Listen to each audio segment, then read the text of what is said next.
America's public energy conversation boils down to this question.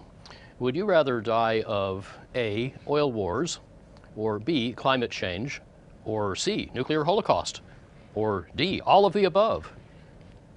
Oh, I missed one. Or E, none of the above. That's the one we're not normally offered. What if we could make energy do our work without working our undoing? Could we have fuel without fear? Could we reinvent fire? You see, fire made us human, fossil fuels made us modern, but now we need a new fire that makes us safe, secure, healthy, and durable. Let's see how. 4/5 of the world's energy still comes from burning each year 4 cubic miles of the rotted remains of primeval swamp goo. Those fossil fuels have built our civilization. They've created our wealth, they've enriched the lives of billions, but they also have rising costs to our security, economy, health, and environment that are starting to erode, if not outweigh their benefits. So we need a new fire. And switching from the old fire to the new fire means changing two big stories about oil and electricity, each of which puts 2/5 of the fossil carbon in the air, but they're really quite distinct. Less than 1% of our electricity is made from oil, although almost half is made from coal. Their uses are quite concentrated. 3/4 of our oil fuels transportation, 3/4 of our electricity powers buildings, and the rest of both runs factories.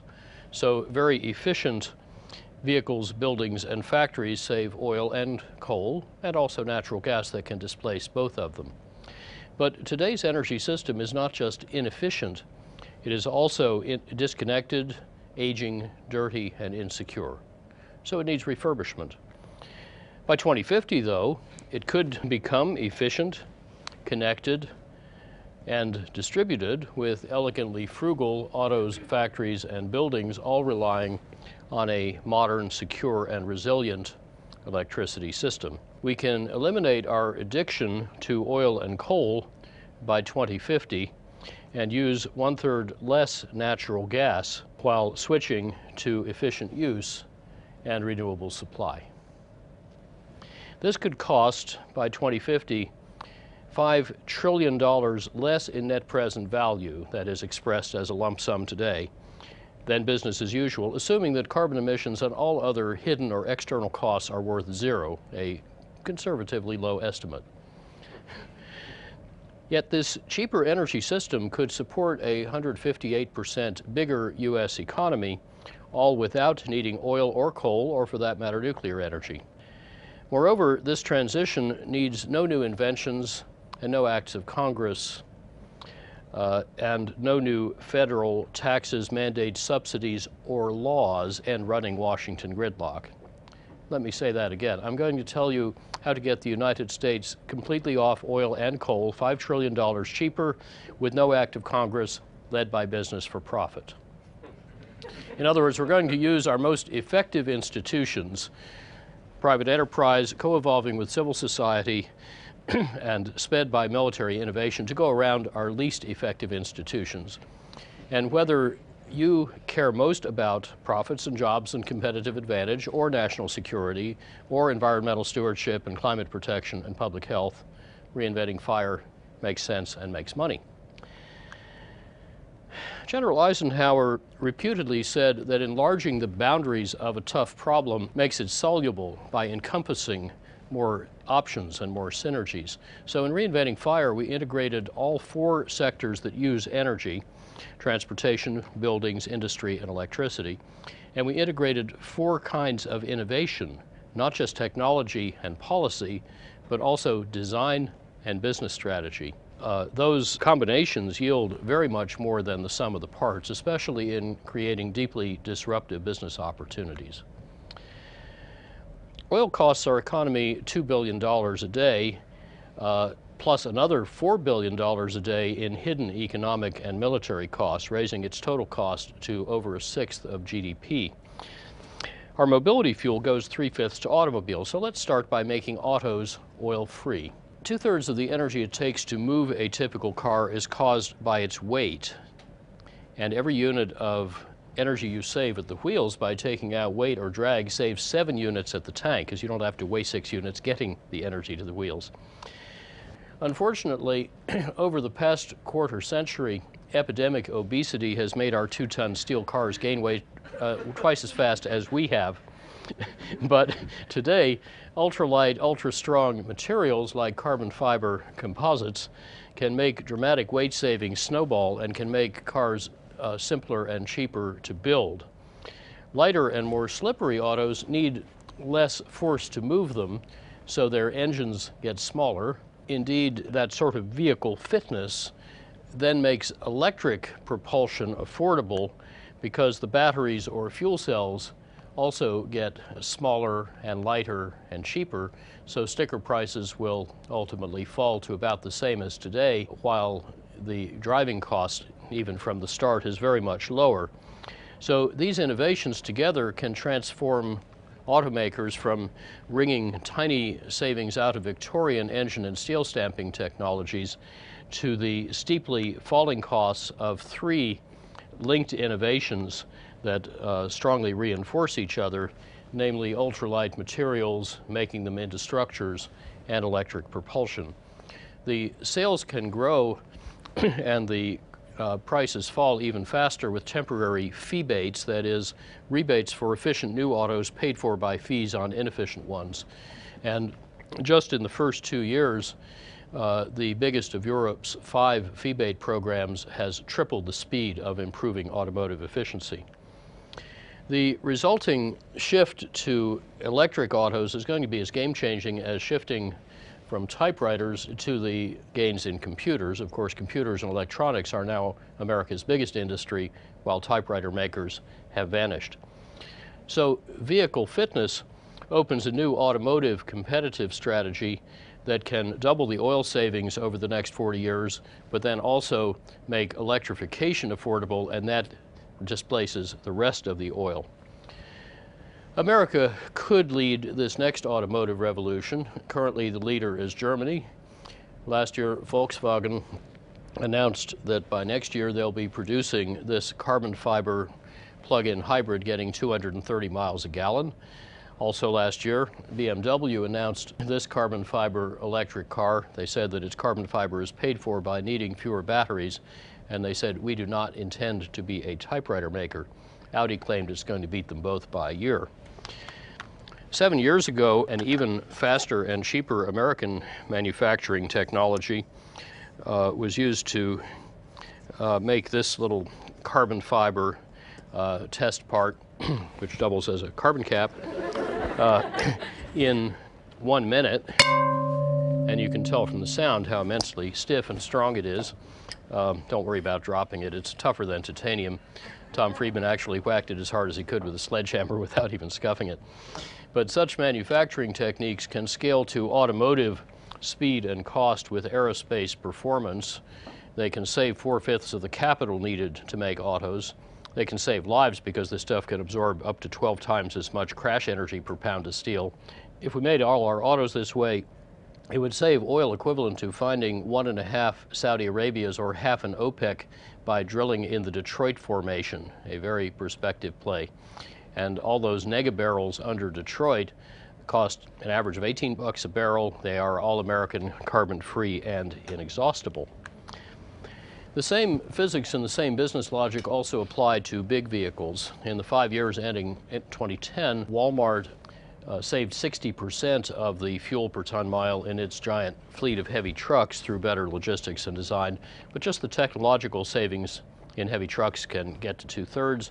And combined with triple to quintuple efficiency airplanes now on the drawing board, can save close to $1 trillion. Also, today's military revolution in energy efficiency is going to speed up all of these civilian advances in much the same way that military R&D has given us the internet, the global positioning system, and the jet engine and microchip industries. As we design and build vehicles better, we can also use them smarter by harnessing 4 powerful techniques for eliminating needless driving. instead of just seeing the travel grow, we can use innovative pricing, charging for road infrastructure by the mile, not by the gallon. We can use some smart IT to enhance transit and enable car sharing and ride sharing. We can allow smart and lucrative growth models that help people already be near where they want to be so they don't need to go somewhere else, and we can use smart IT to make traffic free flowing. Together, those things can give us the same or better access with 46 to 84% less driving, saving another $0.4 trillion plus $0.3 trillion from using trucks more productively. So 40 years hence, when you add it all up, a far more mobile U.S. economy can use no oil. Saving or displacing barrels for 25 bucks rather than buying them for over 100 adds up to a $4 trillion net saving, counting all the hidden costs at zero. So to get mobility without oil, to phase out the oil, we can get efficient and then switch fuels. Those 125 to 240 mile per gallon equivalent autos can use any mixture of hydrogen fuel cells, electricity, and advanced biofuels. The trucks and planes can realistically use hydrogen or advanced biofuels. The trucks could even use natural gas, but no vehicles will need oil. And the most biofuel we might need, just 3 million barrels a day, can be made 2/3 from waste without displacing any cropland and without harming soil or climate. Our team speeds up these kinds of oil savings by what we call institutional acupuncture. We figure out where the business logic is congested and not flowing properly. We stick little needles in it to get it flowing, working with partners like Ford and Walmart and the Pentagon. And the long transition is already well underway. In fact, 3 years ago, mainstream analysts were starting to see peak oil not in supply but in demand. And Deutsche Bank even said world oil use could peak around 2016.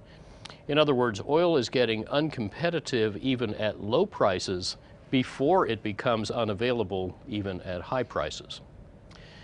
But the electrified vehicles don't need to burden the electricity grid. Rather, when smart autos exchange electricity and information through smart buildings with smart grids, they're adding to the grid valuable flexibility and storage that help the grid integrate varying solar and wind power.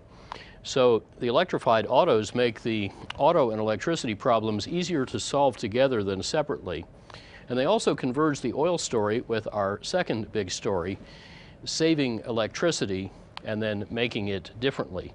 And those twin revolutions in electricity will bring to that sector more numerous and profound and diverse disruptions than any other sector, because we've got 21st century technology and speed colliding head on with 20th and 19th century institutions, rules, and cultures. Changing how we make electricity gets easier if we need less of it. Most of it now is wasted, and the technologies for saving it keep improving faster than we're installing them, so the unbought efficiency resource keeps getting ever bigger and cheaper. But as efficiency in buildings and industry starts to grow faster than the economy, America's electricity use could actually shrink, even with the little extra use required for those efficient electrified autos. And we can do this just by reasonably accelerating existing trends. Over the next 40 years, buildings which use 3/4 of the electricity can triple or quadruple their energy productivity, saving $1.4 trillion net present value with a 33% internal rate of return, or in English, the savings are worth 4 times what they cost. And industry can accelerate too, doubling its energy productivity with a 21% internal rate of return. And the key is a disruptive innovation that we call integrative design that often makes very big energy savings cost less than small or no savings. That is, it can give you expanding returns, not diminishing returns. That is how our 2010 retrofit is saving over 2/5 of the energy in the Empire State Building. Remanufacturing those 6,500 windows on site into super windows that pass light but reflect heat, plus better lights and office equipment and such, cut the maximum cooling load by 1/3 And then renovating smaller chillers instead of adding bigger ones saved $17 million of capital cost, which helped pay for the other improvements and reduced the payback to just 3 years. Integrative design can also increase energy savings in industry. Dow's billion-dollar efficiency investment has already returned $9 billion, but industry as a whole has another $500 billion of energy still to save.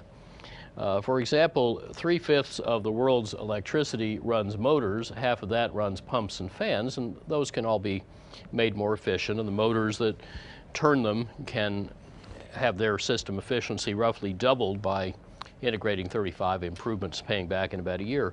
But first we ought to be capturing bigger, cheaper savings that are normally ignored and are not in the textbooks.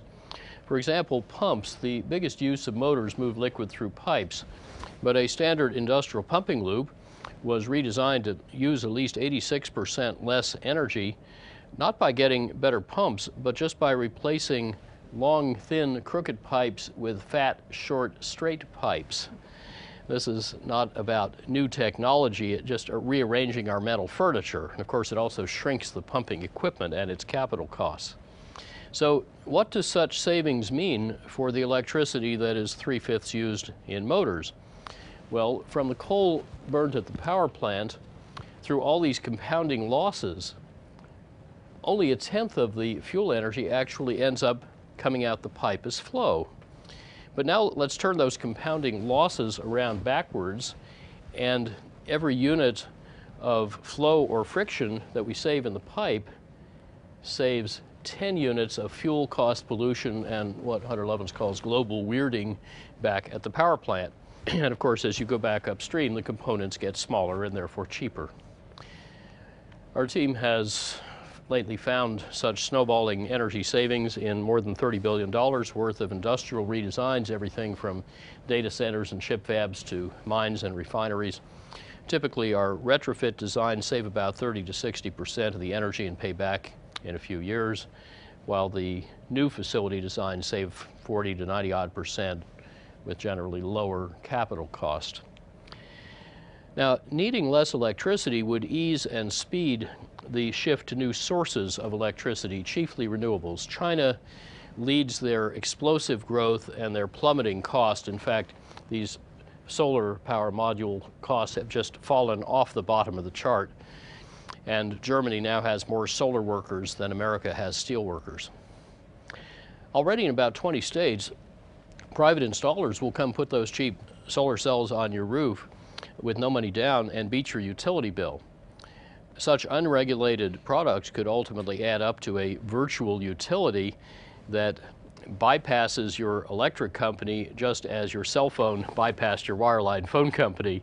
And this sort of thing gives utility executives the heebie-jeebies, and it gives venture capitalists sweet dreams. Renewables are no longer a fringe activity. For each of the past 4 years, half of the world's new generating capacity has been renewable, mainly lately in developing countries. In 2010, renewables other than big hydro, particularly wind and solar cells, got $151 billion of private investment, and they actually surpassed the total installed capacity of nuclear power in the world by adding 60 billion watts in that 1 year. That happens to be the same amount of solar cell capacity that the world can now make every year, a number that goes up 60 or 70% a year. In contrast, the net additions of nuclear capacity and coal capacity and the orders behind those keep fading because they cost too much and they have too much financial risk. In fact, in this country, no new nuclear power plant has been able to raise any private construction capital despite 7 years of 100+% subsidies. So how else could we replace the coal-fired power plants? Well, efficiency in gas can displace them all at below just their operating cost, and combined with renewables can displace them more than 23 times at less than their replacement cost. But we only need to replace them once. We're often told, though, that only coal and nuclear plants can keep the lights on because they're 24/7, whereas wind and solar power are variable and hence supposedly unreliable. Actually, no generator is 24/7. They all break. And when a big plant goes down, you lose 1,000 megawatts in milliseconds, often for weeks or months, often without warning. That is exactly why we've designed the grid to back up failed plants with working plants. And in exactly the same way, the grid can handle wind and solar power's forecastable variations. Hourly simulations show that largely or wholly renewable grids can deliver highly reliable power when they're forecasted, integrated, and diversified by both type and location. And that's true both for continental areas like the US or Europe and for smaller areas embedded within a larger grid. That is how, for example, 4 German states in 2010 were 43 to 52% wind powered, Portugal was 45% renewable powered, Denmark 36, and it's how all of Europe can shift to renewable electricity. In America, our aging, dirty, and insecure power system has to be replaced anyway by 2050. And whatever we replace it with is going to cost about the same, about $6 trillion net present value. Whether we buy more of what we've got, or new nuclear and so-called clean coal, or renewables that are more or less centralized.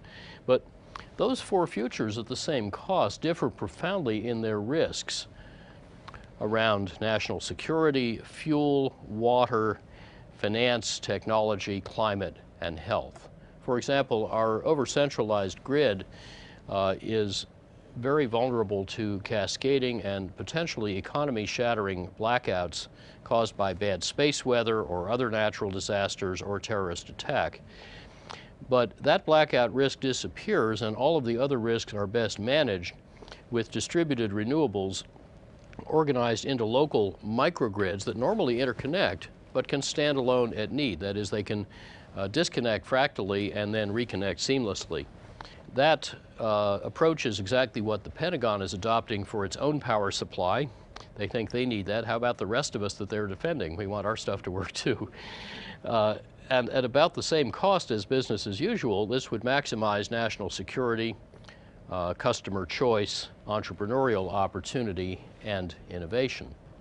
Together, efficient use and diverse, dispersed renewable supply are starting to transform the whole electricity sector. Traditionally, utilities built a lot of giant coal and nuclear plants and a bunch of big gas plants and maybe a little bit of efficiency in renewables. And those utilities were rewarded, as they still are in 34 states, for selling you more electricity. However, especially where regulators are now instead rewarding cutting your bills, the investments are shifting radically toward efficiency, demand response, cogeneration, renewables, and ways to knit them all together reliably with less transmission and little or no bulk electricity storage. So our energy future is not fate but choice, and that choice is very flexible. In 1976, for example, government and industry insisted that the amount of energy needed to make $1 of GDP could never go down. And I heretically suggested it could go down several-fold. Well, that's what's actually happened so far. It's fallen by half. But with today's much better technologies, more mature delivery channels, and integrative design, we can do far more and even cheaper. So to solve the energy problem, we just needed to enlarge it. And the results may at first seem incredible, but as Marshall McLuhan said, only puny secrets need protection. Big discoveries are protected by public incredulity.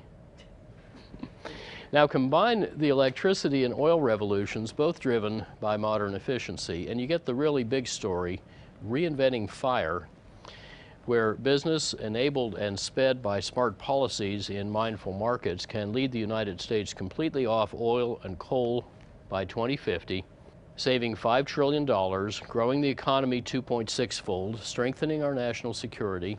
Oh, and by the way, by getting rid of the oil and coal, reducing the fossil carbon emissions by 82 to 86%. Now, if you like any of those outcomes, you can support reinventing fire without needing to like all of them and without needing to agree about which of them is most important. So focusing on outcomes, not motives, can turn gridlock and conflict into a unifying solution to America's energy challenge.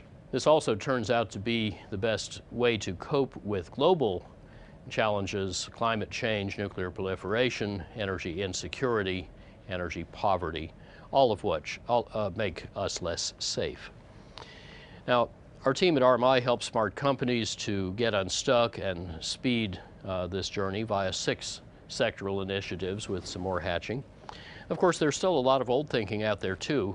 Former oilman Marie Strong said not all the fossils are in the fuel, but as Edgar Woolard, who used to chair DuPont, reminds us, companies hampered by old thinking won't be a problem, because he said they simply won't be around long term. I've described not just a once-in-a-civilization business opportunity, but one of the most profound transitions in the history of our species. We humans are inventing a new fire, not dug from below, but flowing from above. Not scarce, but bountiful. Not local, but everywhere. Not transient, but permanent. Not costly, but free. But for a little transitional tale of natural gas and a bit of biofuel grown in ways that sustain and endure, this new fire is flameless. Efficiently used, it really can do our work without working our undoing. Each of you owns a piece of that $5 trillion prize, and our new book, Reinventing Fire, describes how you can capture it. So with the conversation just begun at reinventingfire.com, let me invite you each to engage with us and with each other and with everyone around you to help make the world richer, fairer, cooler, and safer by together reinventing fire. Thank you.